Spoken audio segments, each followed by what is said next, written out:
La tragedia de los 27 adictos que murieron en una comunidad terapéutica, en fin, en un centro de reclusión, lo llaman algunos, ha puesto de relieve este problema tan grave que en realidad había permanecido oculto un poco a la opinión pública, de la cantidad de peruanos que tienen problemas de salud mental y que tienen problemas de adicción y que no pueden ser atendidos por el sistema público y tampoco por el sistema privado formal.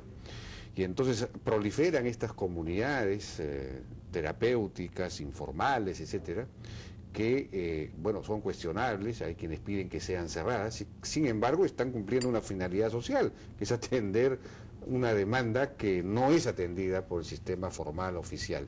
Estamos con María Rondón, que es vicepresidenta de la Asociación Psiquiátrica Peruana y ex vicedecana del Colegio Médico del Perú, y con Marina Piazza, especialista en políticas públicas y de salud mental.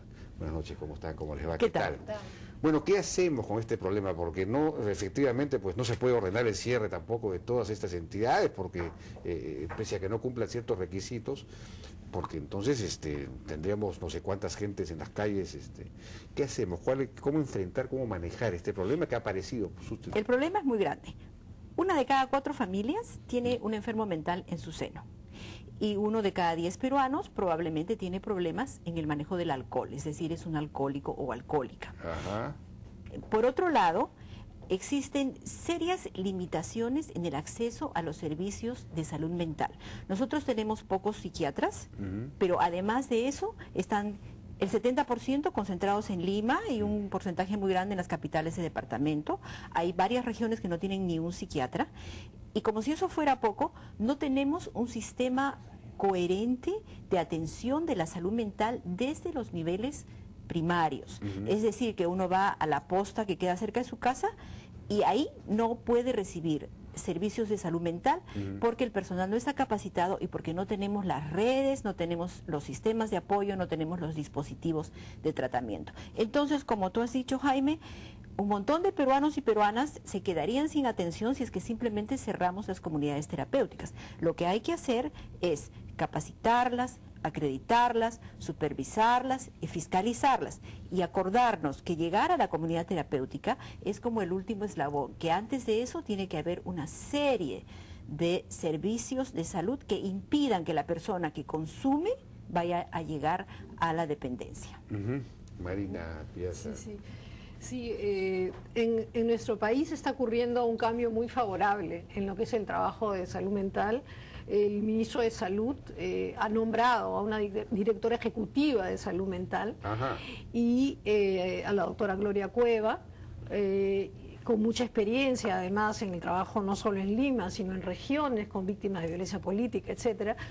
Y se está dando todo un movimiento, ¿no?, de reforma de la salud mental, porque como mencionaba Marta, en otros países gran parte del trabajo de salud mental se hace donde la persona vive. La responsabilidad de las personas son de su jurisdicción. Si la persona tiene que ir para una atención, digamos, de emergencia, ¿no? Una cosa particular, va prestadita nomás. ¿Ya? O sea, por ejemplo, en Chile, ¿no? En Brasil, que ya tienen años de reforma, no hay esa visión de apropiación de la persona con problemas, ¿no? Como diciendo, yo tengo en mi hospital 400 y tú tienes 50, ¿no? Entonces yo te gané. No hay esa idea, ¿no? Sino que la idea es que la persona, si padece de algún problema, se recupera en su comunidad.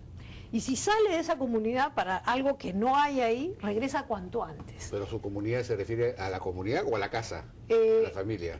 A la comunidad, a su vecindario, haciendo uso de todos los recursos que hay en el vecindario. Por ejemplo, dentro de un plan terapéutico está que esta persona, en tanto ciudadano, participe del coro de la parroquia, por decirlo así, ¿no? O tenga algún tipo de, no sé, de trabajo arreglando plantas, cuidando jardines, lo que sea. Pero ¿cómo organizamos eso? Eso depende del gobierno local, entonces.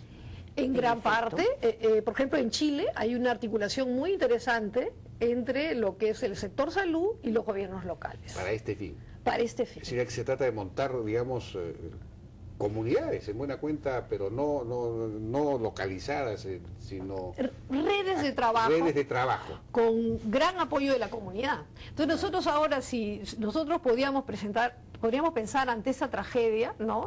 La pregunta natural, ¿no? de nuestra cultura es ¿quién es el culpable? ¿No?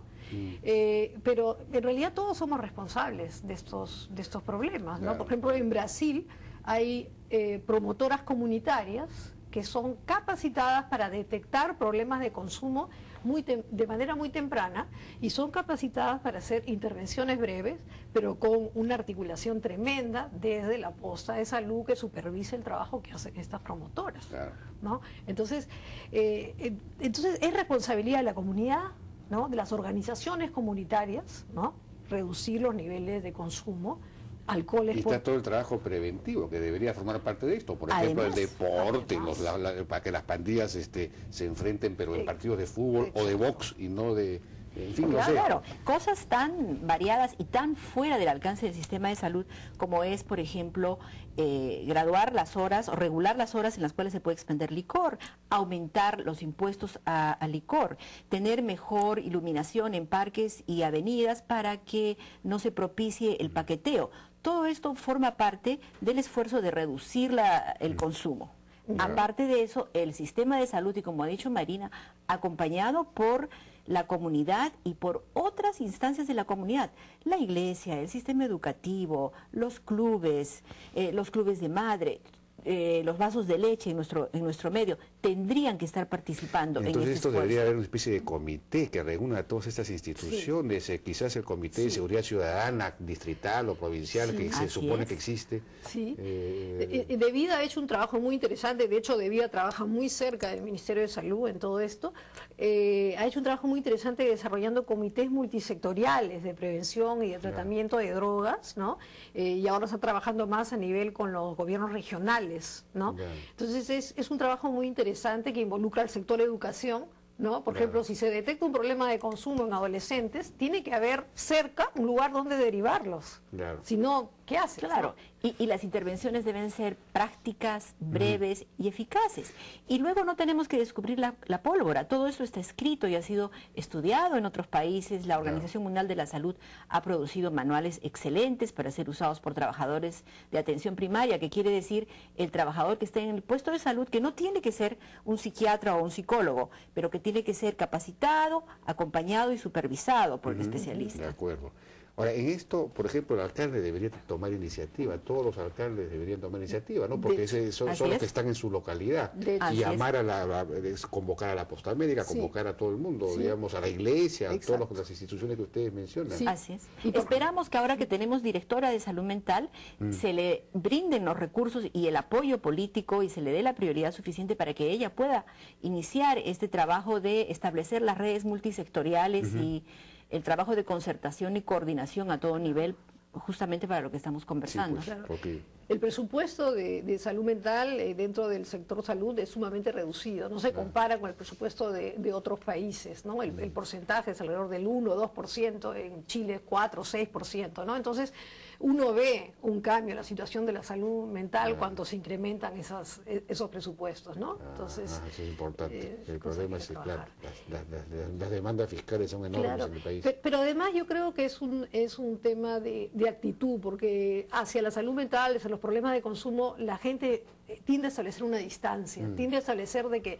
eso no tiene cura, no, o a veces hasta que extremos como, bueno, pues total, si se metieron en eso, ¿no? Que paguen, ¿no? ¿No? Y en realidad el problema de consumo, la dependencia es una enfermedad crónica, igual que una hipertensión, que una diabetes, ¿no es cierto? Y tiene cura, y los profesionales de salud mental tienen herramientas para cambiarlo. Entonces, hay oportunidades de cambio y hay que asumir pues el reto. Sí, pues, Y las personas, por enfermas que estén, de todas maneras, conservan siempre la dignidad y los derechos de todas las personas. Entonces eso también tiene que preocuparnos en términos de brindar atenciones que respeten el derecho de las personas, respeten su dignidad y que trabajen con las partes sanas, porque todos tenemos nuestras partes sanas. Bueno, un nuevo reto para la sociedad peruana, pero sin duda es algo que la única ventaja, el único aspecto positivo de esta tragedia es que ha puesto este tema sobre el tapete y de alguna manera pues nos obliga a dar una respuesta organizada. Muchísimas gracias entonces a la doctora Marta Rendón y a Marina Piazza por esta conversación, que ojalá hubiésemos podido tener un poco más de tiempo, pero ya lo tendremos para otra oportunidad. Muchas gracias. Gracias. Vamos a una pausa y regresamos.